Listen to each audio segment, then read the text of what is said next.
Hola, hola, muy buenos días, muy buenos días.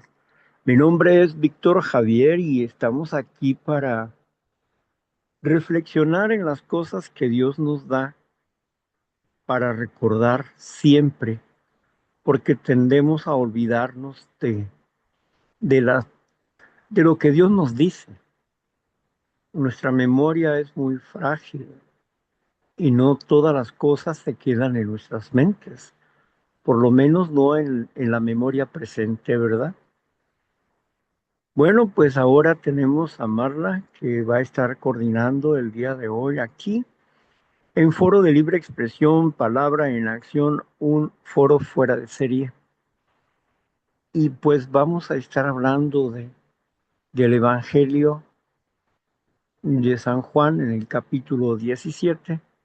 Vamos a continuar con el capítulo 17 y bueno, pues vamos a pedirle a Marla que empiece con su labor el día de hoy. Adelante, Marla. Claro que sí, Víctor. Muy buenos días, compañeritas. Y bueno, vamos a iniciar con la chequera del Banco de la Fe del 10 de marzo, que el día de hoy está basada en el versículo de Juan 12:46 y dice así: Yo, la luz, he venido al mundo para que todo aquel que cree en mí no permanezca en tinieblas. Este mundo es oscuro como la noche.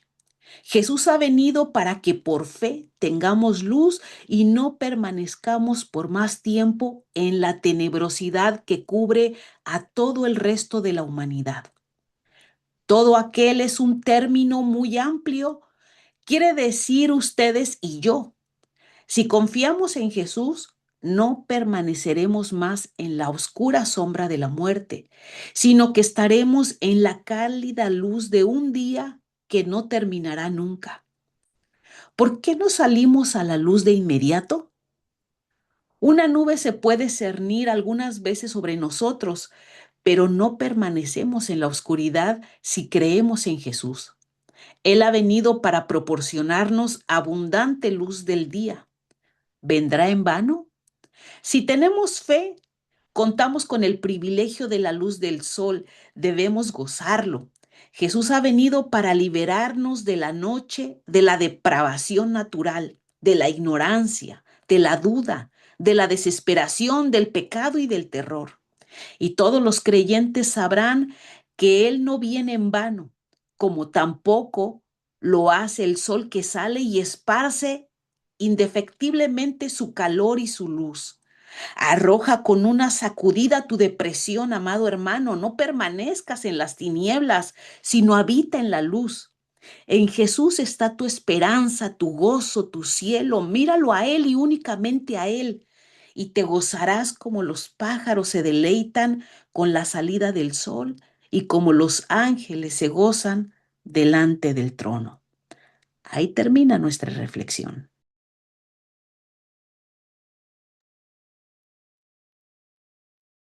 Bien, gracias.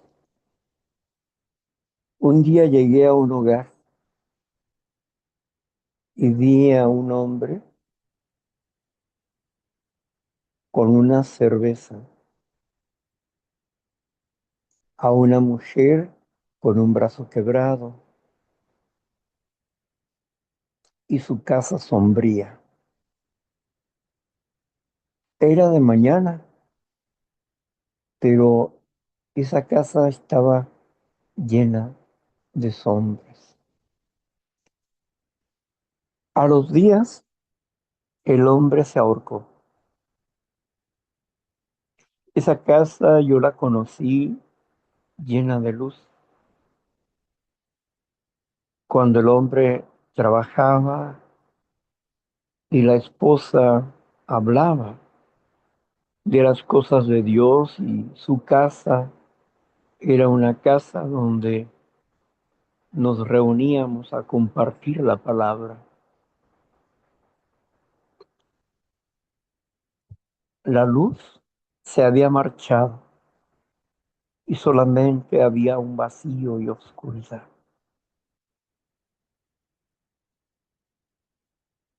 Soledad, tristeza, ansiedad, ira, depresión, son sinónimos de oscuridad. La enfermedad es una profunda oscuridad en la mente humana, que engañados por el enemigo que se viste como ángel de luz, cambiamos los valores.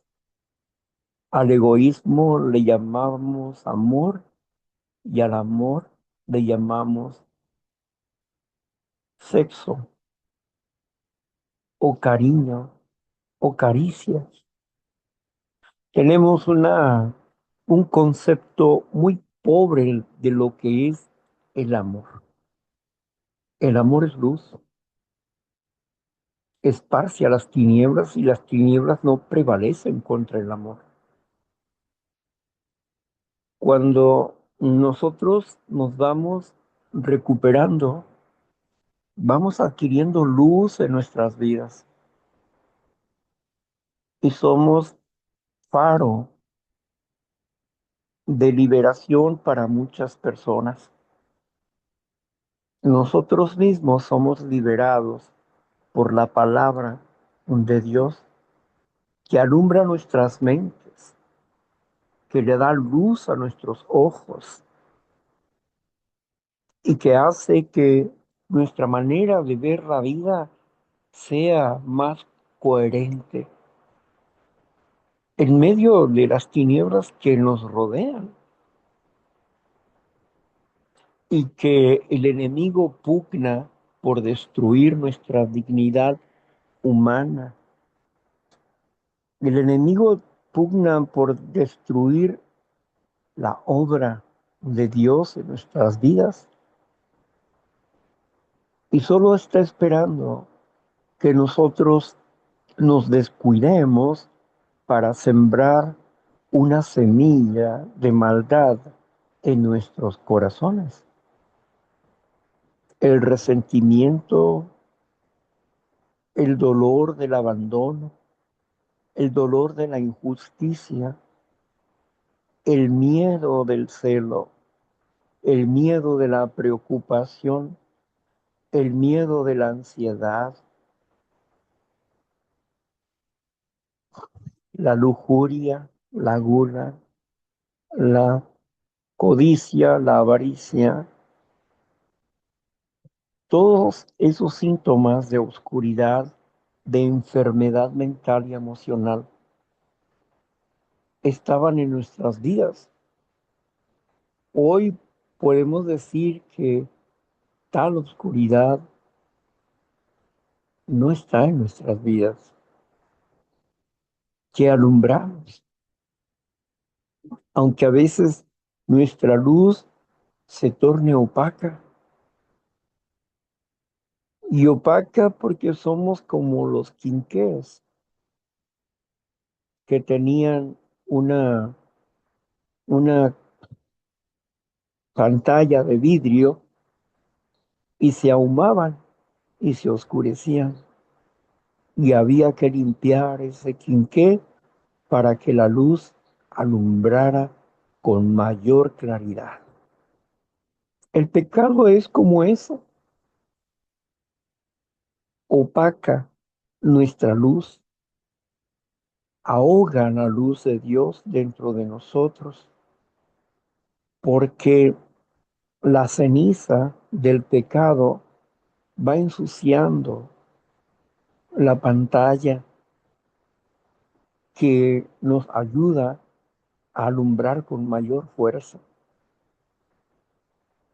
Por eso todos los días necesitamos limpiar nuestra pantalla, recobrar nuestro amor propio y continuar en la senda de la vida, transformando nuestras mentes, viviendo o procurando vivir bajo el orden de Dios y no de nuestros propios razonamientos. Cuando nosotros nos damos cuenta de esto, que un demonio es un engañador, es un mensajero engañador que trae una recompensa, pero detrás de la recompensa trae la peste, el hambre y la destrucción, la muerte. El engañador lleva luz engañosa a las personas para que no puedan ver la luz de Dios. Se viste como ángel de luz y sus mensajeros también. Por eso dan recompensa a las personas, recompensas económicas y recompensas emocionales. Jesús dijo, mi paz les dejo y mi paz les doy, y yo no se las doy como el mundo la da. El mundo, cuando habla Jesús del mundo, habla de la sociedad que es gobernada por Satanás. Por lo tanto, la sociedad que está siendo gobernada por Satanás vive eh, en la oscuridad, en el engaño, en la mezcla de la luz y las tinieblas. En esa mezcla de luz y tinieblas, con una luz débil. Por eso su paz tiene fin. Pero la paz y la luz que Dios nos da no tiene fin. Y sabemos que en el momento en que fallezcamos, la luz del día alumbrará nuestras vidas para siempre, como dice la meditación. Seremos seres de luz, espíritus que brillaremos como las estrellas en el firmamento. Seremos luz. Y ya nunca más se apagará esa luz dentro de nosotros. Y seremos hijos de Dios, felices como Él es feliz, para siempre. Qué maravillosa esperanza nos da Dios sobre nuestro futuro en el Espíritu. Gloria a Dios por tal esperanza. Gracias.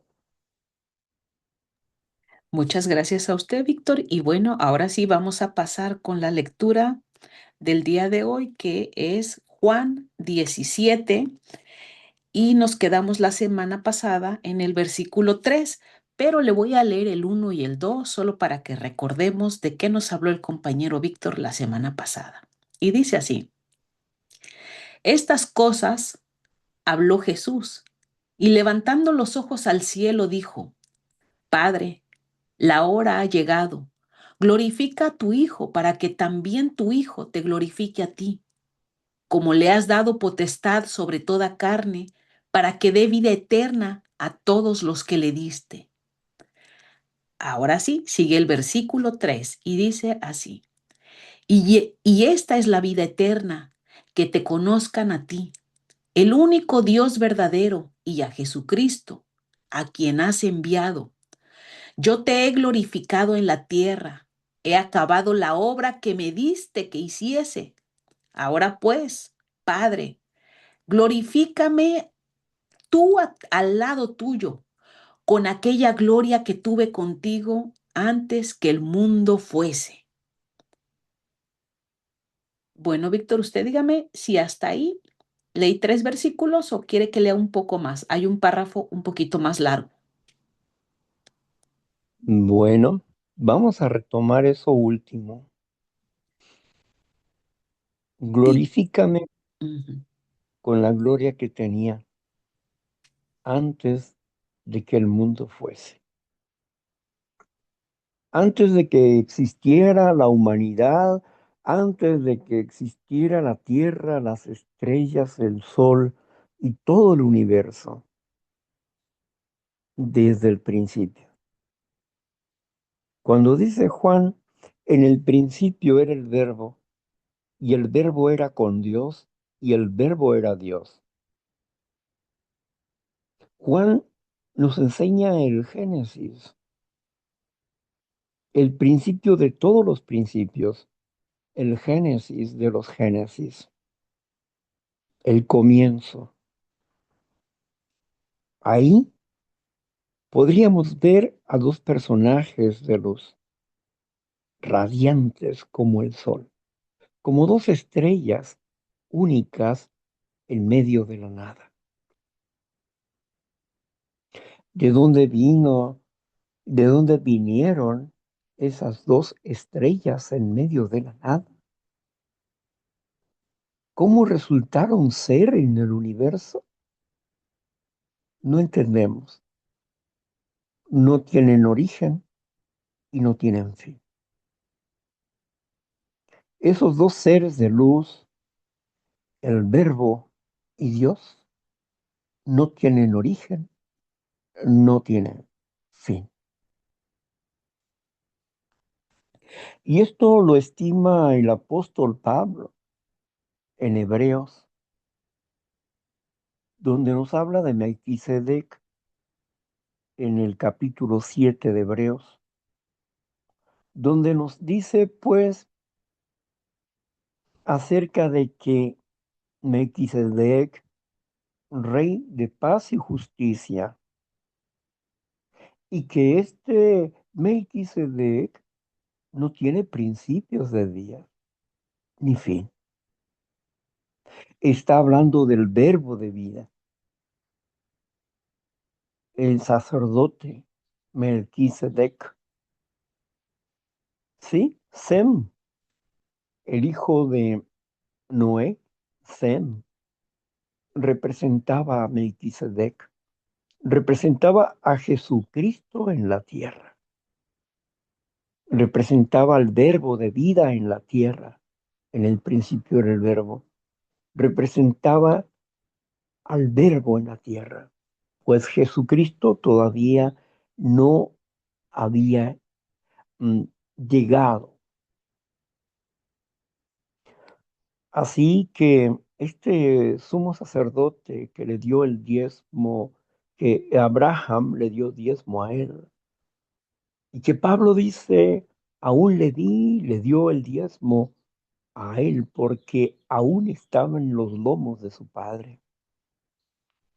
Y no solamente le di, sino que todas las tribus le dieron el diezmo a él.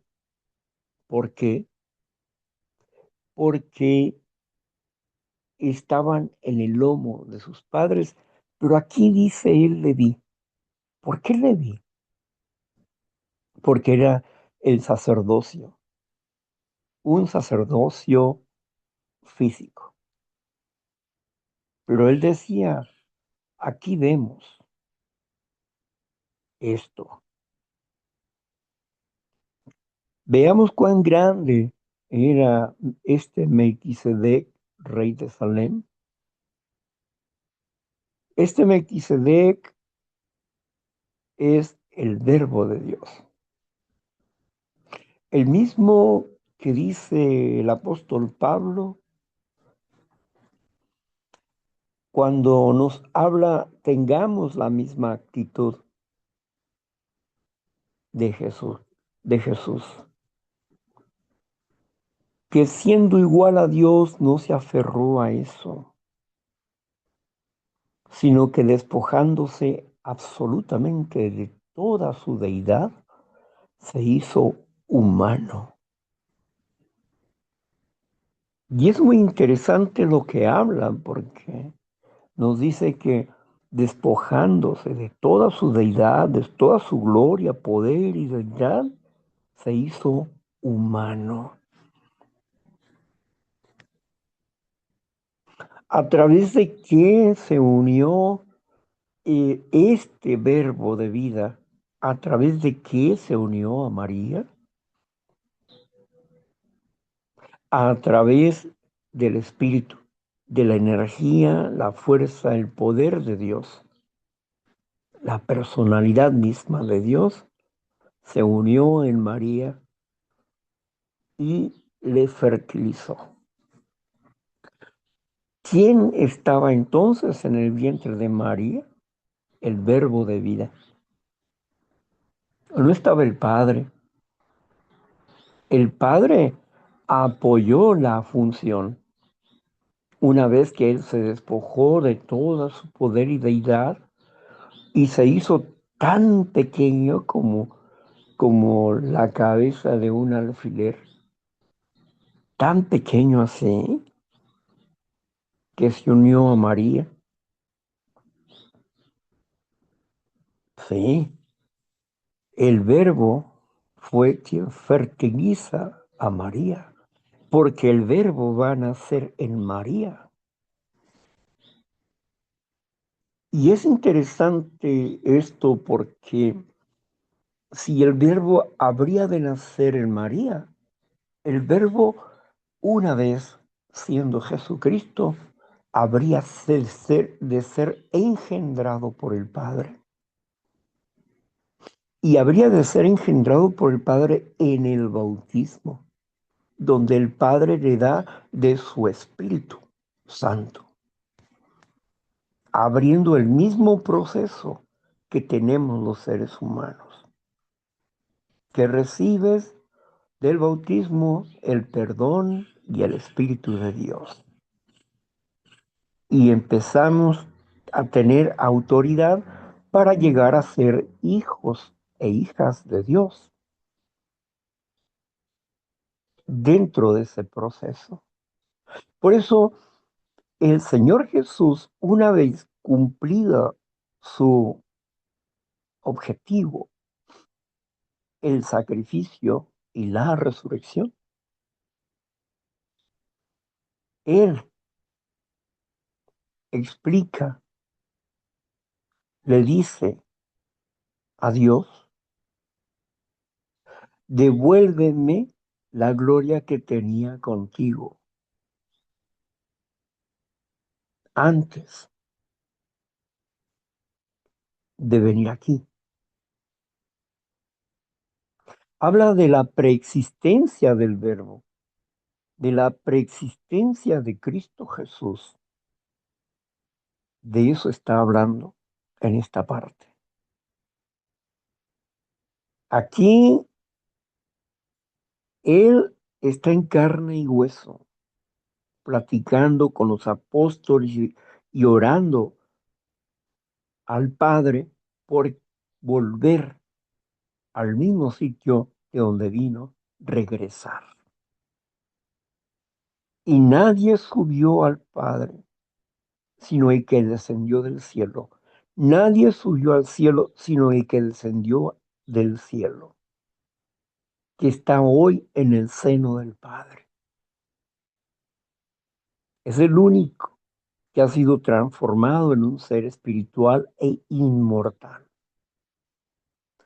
Ahora, el Verbo llevaba una experiencia extra, el hecho de haber dejado todo su poder y deidad y todo el poder que recibió a través del Padre, la guianza que recibió a través del Padre y el poder y los milagros que hizo a través del Padre.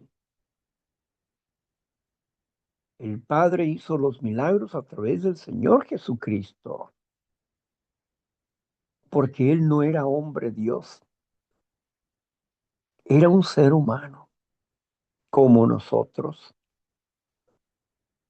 Nosotros, de acuerdo a la voluntad de Dios,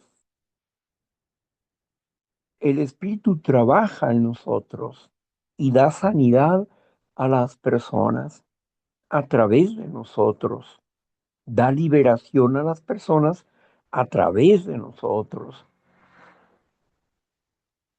Pero no somos nosotros los que liberamos, no somos nosotros los que salvamos. Solamente llevamos un mensaje de amor, de gracia, misericordia, de perdón, de reconciliación, de arrepentimiento.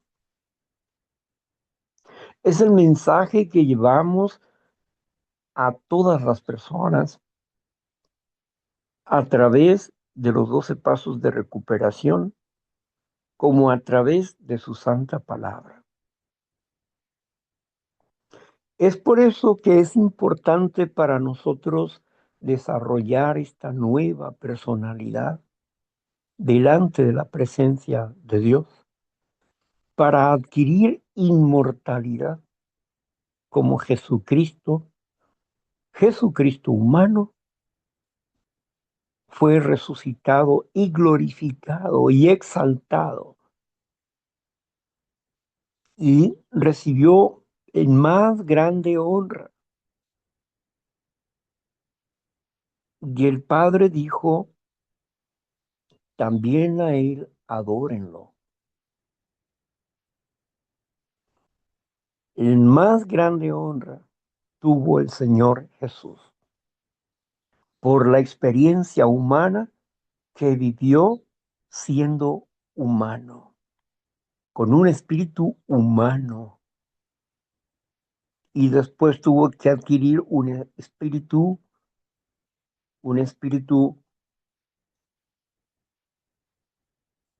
más fuerte, donde fue concebido por Dios. Dice el apóstol Juan en el capítulo 1, 12 y 13, dice claramente, y estos no son engendrados de carne y sangre, ni por voluntad de varones,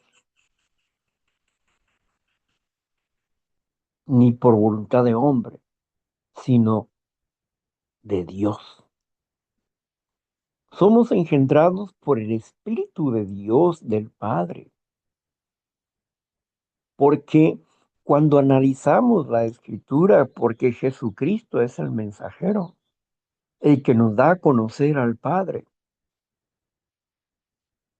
Cuando analizamos la Escritura y estamos comiendo palabra de Cristo, que es palabra de vida, que es pan de vida que le dio el Padre a Cristo Jesús. Por eso, cuando nosotros estamos inmersos en el agua, nuestra tumba acuática donde morimos, y luego resucitamos, hemos rechazado a la forma de vivir de esta sociedad y nos hemos comprometido a adquirir una nueva conciencia para crecer conforme a la imagen del verbo de vida de Jesucristo. Y ahí mismo somos engendrados como hijos de Dios por el Espíritu Santo, porque nos hemos arrepentido y hemos hecho un pacto de fe. Y aquí entramos en un juicio como hijos de Dios para purificar nuestras vidas. Y por eso los que son parte del gobierno de Satanás, estos no se preocupa Satanás por ellos, se preocupa por nosotros. ¿Por qué se preocupa por nosotros? Porque quiere destruirnos. ¿Y por qué quiere destruirnos? Porque somos la luz de este mundo. Porque tenemos la buena noticia del reino de Dios. Él es el enemigo de la palabra. Es Él el enemigo de Dios. Y si nosotros somos parte de Dios, nosotros para Él somos sus enemigos. Lo cual Él trabaja para acusarnos de día y de noche. No descansa en acusarnos de todo lo que hacemos. Pero quien estudia el corazón y la mente es el Padre.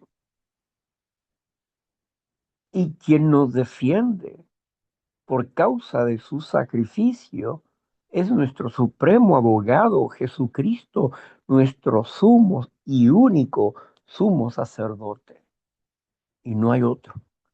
No hay otro intercesor entre Dios y los hombres. Devuélveme la gloria que yo tenía cuando estaba junto a ti, contigo. Y el Padre procedió a hacer eso.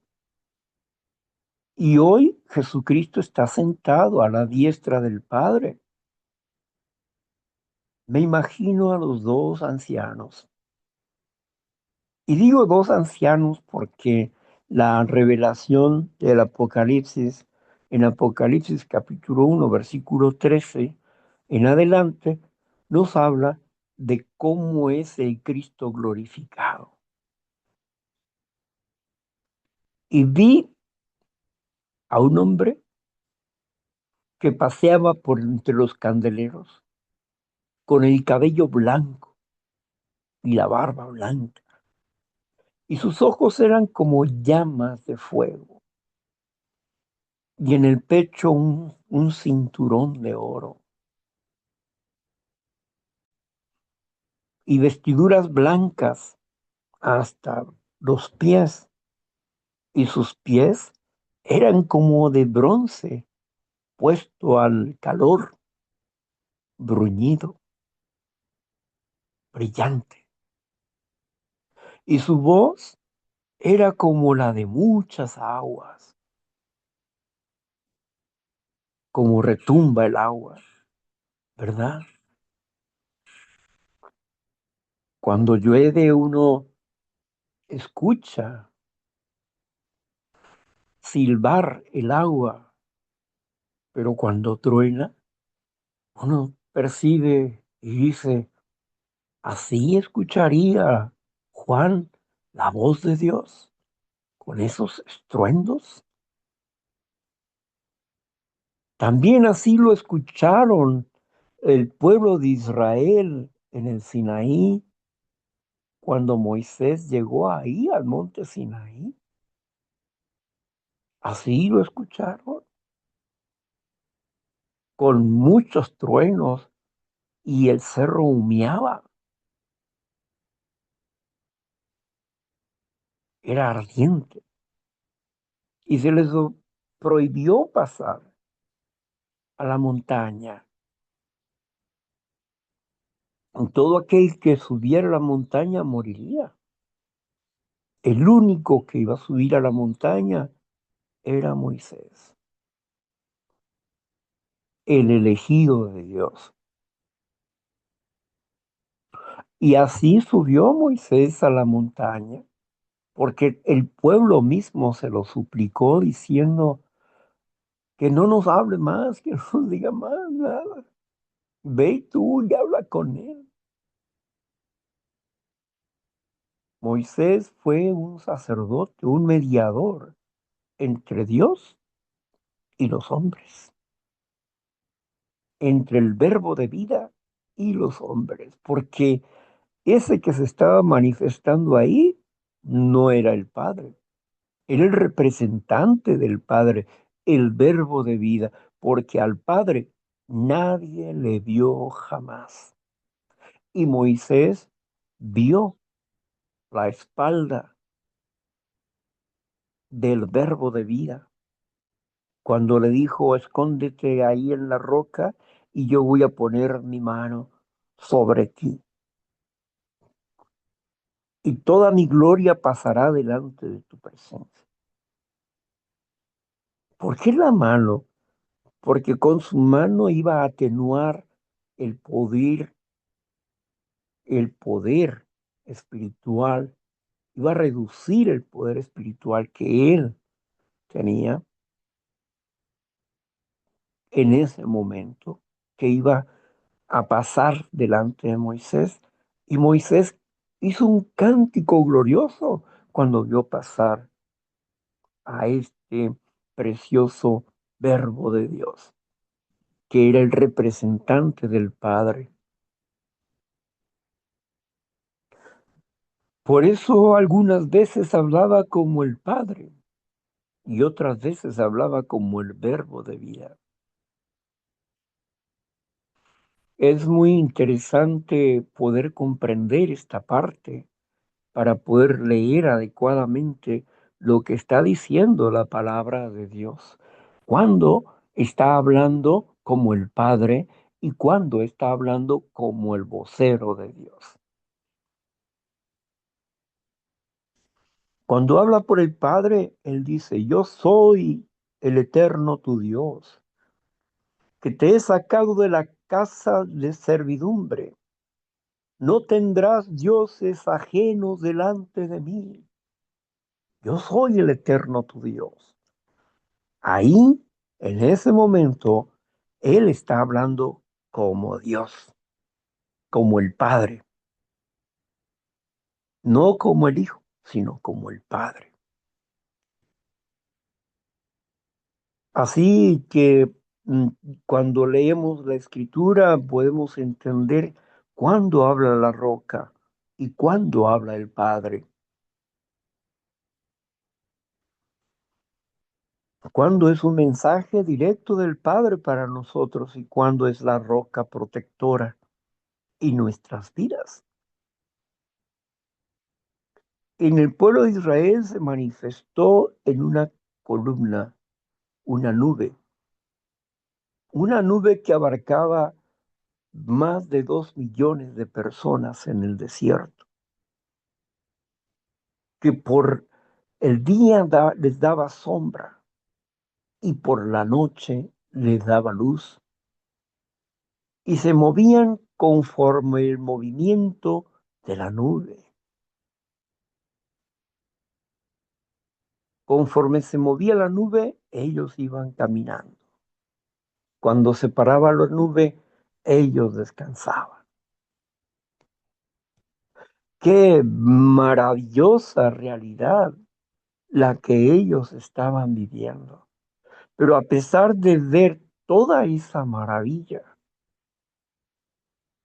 sus corazones seguían concentrados en ellos mismos, en su incredulidad, en su incredulidad. Dios estaba limpiando al pueblo de, de la enfermedad del espíritu. Estaba limpiando al pueblo, pero el pueblo se aferraba a sus antiguas formas de pensar, que ni los milagros de Dios podían hacerlos cambiar. Porque Dios no se mete con mi voluntad. Soy yo el que tiene que desintoxicar su mente. Soy yo el que tiene que decidir, quito eso. Eso no lo quiero. No quiero ser así. Quiero cambiar, quiero ser diferente, quiero ser como mi Dios es. Amor. Qué maravilloso ese versículo. Que pudiéramos hundirnos en él y hablar desde el Génesis hasta el Apocalipsis del verbo de vida. Pero bueno, vamos a seguir meditando en la palabra. Muy bien, pues continuamos con, voy a leer cinco capítulos, 5 versículos más, del 6 al 10.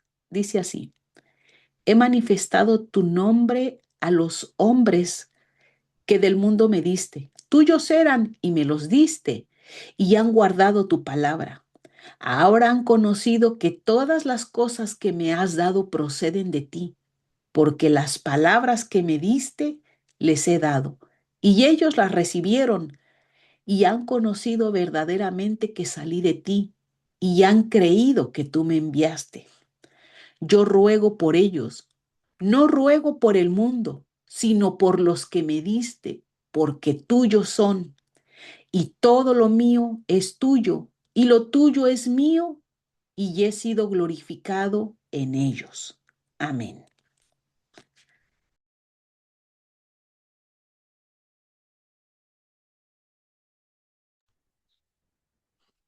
Así es. Aquí el apóstol Juan nos abre la mente hacia una íntima conversación entre el Padre, el Hijo y la intercesión de Jesús por sus, por su equipo, por aquellos que les había dado formación para que llegaran a ser hijos de Dios, para que llegaran a ser reyes y sacerdotes dentro del reino de Dios. A estos no, no eran míos, tú me los diste. Ezequiel dice que todas las almas, todos los seres humanos, todos los seres vivientes son de Dios, del Padre. Y yo les he hablado tu palabra, les he enseñado tu doctrina, tu enseñanza, les he manifestado tu amor, tu proyecto, tu plan. Todo se lo he enseñado a ellos. Y ellos saben que yo provengo de ti. Ellos saben que soy el Mesías, que soy el ungido del Padre. Ellos saben que soy tu hijo, que soy el Mesías, porque tú se los has revelado. Ahora bien, no te pido que los quites del mundo,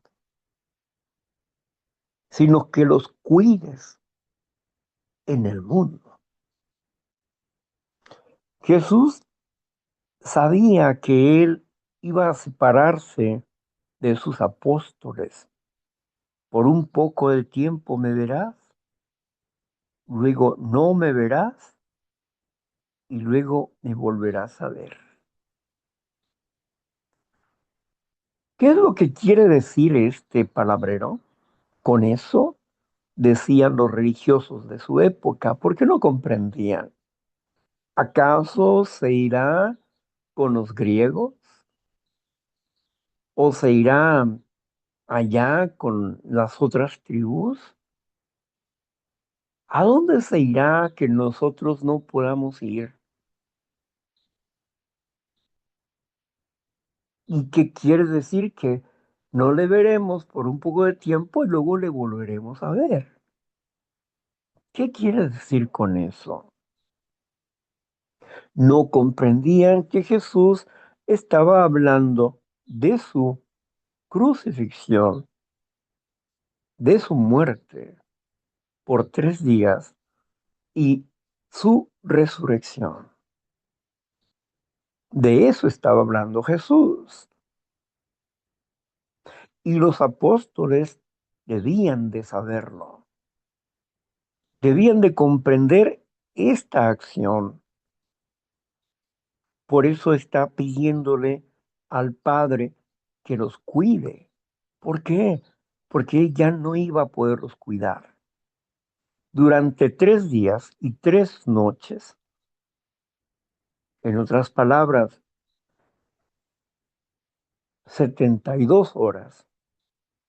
Dentro de 72 horas, día y noche, dentro de ese ciclo, no lo iban a ver. Ni ellos podían ir a donde él estaba. Y ciertamente no podían ir a verlo físicamente. ¿Por qué? Porque fueron 3 sábados, uno semanal y 2 anuales. Un sábado anual fue la Pascua, la crucifixión. Otro sábado anual fue el inicio de las fiestas de el inicio de la fiesta de panes sin levadura, la segunda fiesta.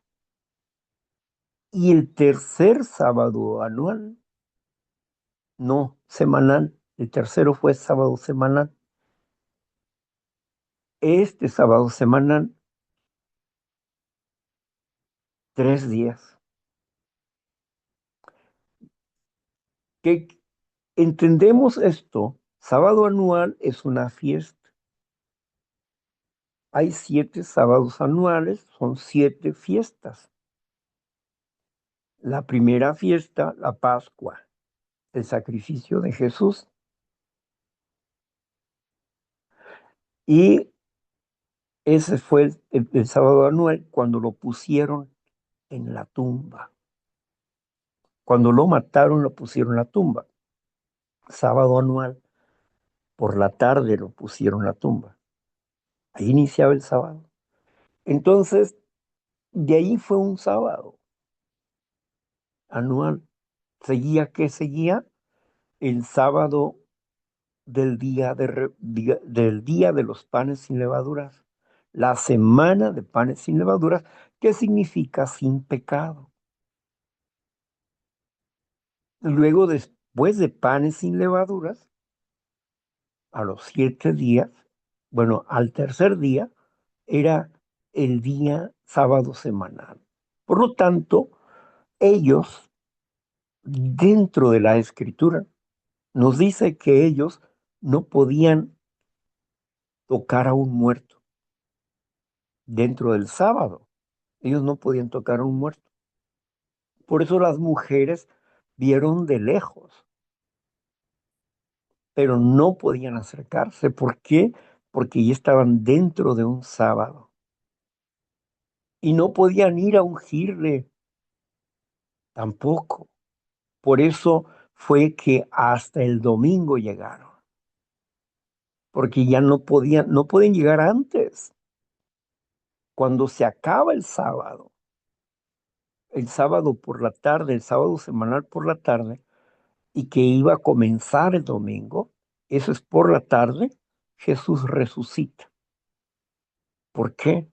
Porque fue puesto un sábado por la tarde, porque para Dios cada tarde es el comienzo de un día.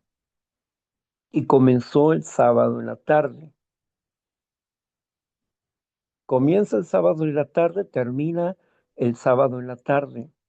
En el sábado número 1 termina en el sábado en la tarde y comienza de ese sábado en la tarde el sábado número 2 y termina en la tarde. Y comienza ahí el sábado número 3 y termina en la tarde. Son 72 horas. Y Jesucristo resucita entre el sábado y el inicio del domingo. Para cuando ya ellos fueron en la madrugada, Jesucristo ya había resucitado. Por la tarde, ya había resucitado. Por eso, cuando el domingo ellos ya están libres para poder ir a visitar la tumba y hacer lo que hacían con los muertos, de ungirlos y todo eso, aunque ya lo habían hecho José de Arimatea y y el hombre que fue ahí oculto, ¿verdad? Nicodemo y José de Arimatea lo habían solicitado el cuerpo, se lo habían dado, lo habían ungido y lo habían puesto en la tumba. Pero ellos no se dieron cuenta, las mujeres no se dieron cuenta. ¿Por qué? Porque ellos lo hicieron, pero ellos no se dieron cuenta. Por eso las mujeres estaban atentas para llevar especies aromáticas, etcétera, para embalsamar el cuerpo de Jesús. Pero al tercer día que ellos iban a llegar, pues ya la tumba estaba vacía. Así que por la tarde fue cuando vino el terremoto ese, ¿verdad? Que quitó la piedra y entonces los soldados que estaban ahí tuvieron miedo y se fueron a avisarle a la gente se había abierto la tumba, ¿verdad? Y que pues el cuerpo de Jesús ya no estaba ahí. Entonces fue cuando dicen ellos, los religiosos de la época, le dan dinero a los romanos para que ellos tengan la versión de que los apóstoles tomaron el cuerpo, que los apóstoles tomaron el cuerpo, que lo robaron para decir que resucitó Jesús. Pero esa versión no tuvo fuerza. Ellos sí agarraron el dinero, pero eso no contaron ellos. Ellos contaron que había este, el terremoto, había pasado ese terremoto, que se había movido la piedra, ellos tuvieron miedo, se fueron, cuando regresaron ya no había cuerpo. Bueno, entonces ellos no podían acercarse en esos 3 días. 3 días iba a estar muerto Jesús en la tumba. ¿Quién iba a cuidar de los apóstoles en esos 3 días? Porque iba a haber una persecución, iba a haber una diáspora, una persecución. Entonces ellos, los apóstoles, fueron y se escondieron. Tenían miedo de qué iba a pasar con ellos. Ahí también vemos el asunto de que Jesús le dice a Pedro que lo va a negar 3 veces antes de que el gallo cante, y le va a negar 3 veces. Pedro estaba seguro que no, pero él estaba seguro porque Jesucristo estaba ahí y Jesucristo le daba la confianza y el poder, le compartía de su espíritu. Pero una vez que él se alejara, él sería un simple humano, sin la fuerza del espíritu. Y le dijo bien, te han solicitado para zarandearte, pero yo le he rogado al Padre para que te conserves. Pedro no entendió, pero cuando llegó a entender era ya demasiado tarde porque se había cumplido lo profetizado. Y les he dicho estas cosas para que cuando sucedan se acuerden de la palabra que les dije. Así que en 3 días y 3 noches ellos iban a estar separados básicamente del Espíritu de Cristo y Cristo no iba a poder estarlos cuidando. Por eso le encargó al Padre y Él les enviará un consolador de mi parte, porque el Padre tiene de mí, el Padre tiene de mí, dice. Por eso le dijo, devuélvenme la gloria que yo tenía desde antes. O sea, el Padre tiene de mí y de mi espíritu les va a dar. Entonces, es fabuloso eso, porque es un trabajo muy importante para que nosotros pudiéramos um, volver a la vida o tener una nueva vida, ¿no? En esos 3 días iba a haber un juicio, así como los cristianos somos juzgados hoy en día, que el enemigo ahí está discutiendo con el Padre y Jesucristo está intercediendo por nosotros. Asimismo, por él, ¿quién iba a interceder? El Padre. La discusión que Satanás iba a tener acerca del cuerpo de Cristo es el Padre y él iban a discutir durante 3 días. ¿Por qué? ¿Qué es lo que reclama Satanás? Él es el reino de la muerte. Él tiene el reino de la muerte. Entonces, ¿qué es lo que él reclamaba? Que Jesucristo había pecado. ¿Cuándo pecó? La discusión duró 3 días. La sentencia final, cuando el Padre le da vida al cuerpo de Jesucristo, o sea, le regresa el Espíritu al cuerpo del Señor Jesús, es el término del juicio.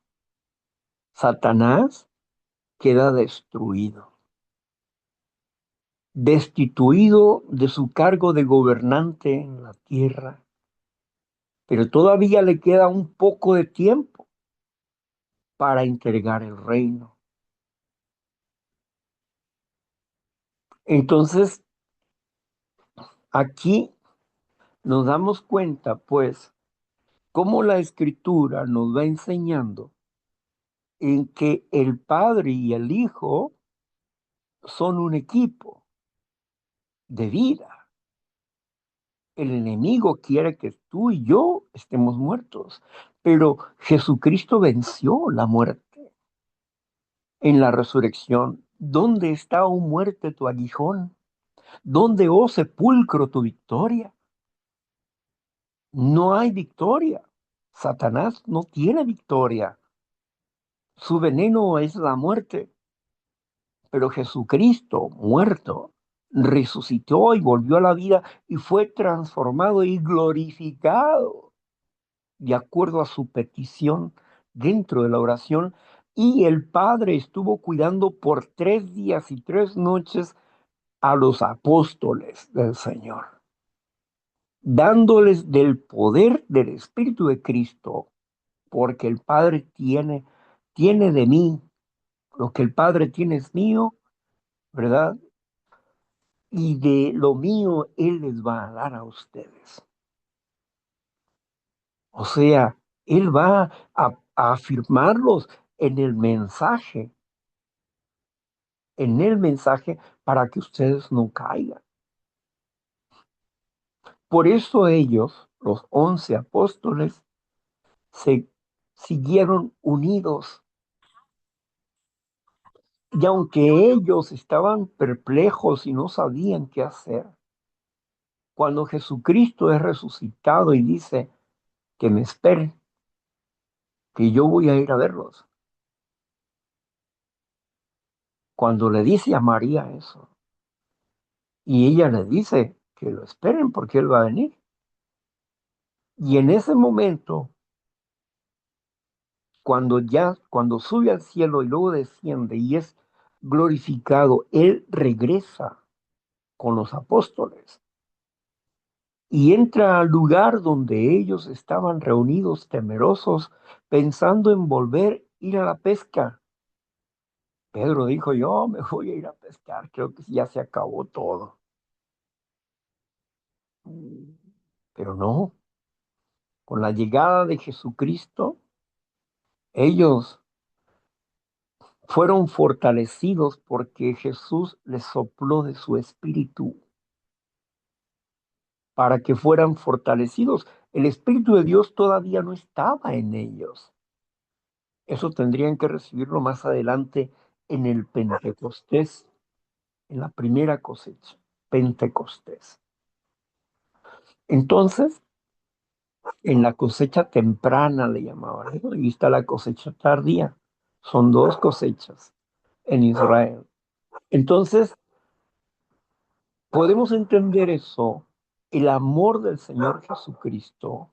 Podemos entender el plan maestro de Dios para nuestras vidas a través de esta oración tan hermosa y tan potente y tan llena de verdad, tan llena de amor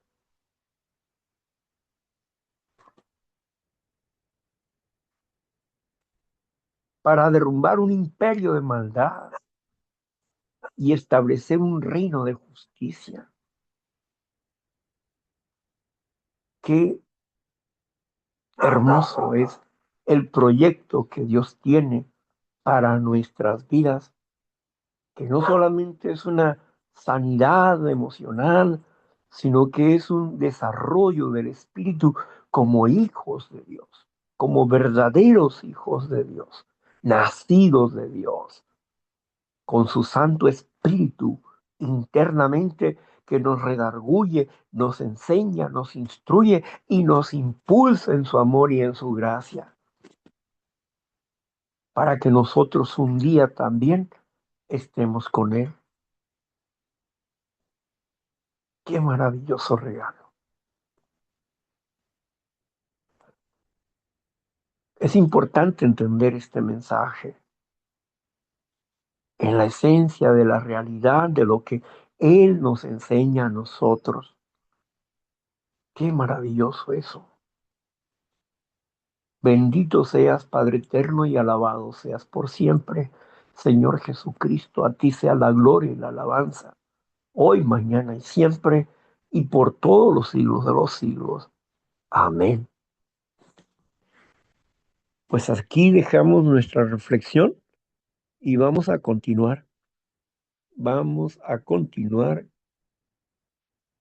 Y para esto, pues voy a cerrar aquí la grabación para que ustedes compartan con nosotros.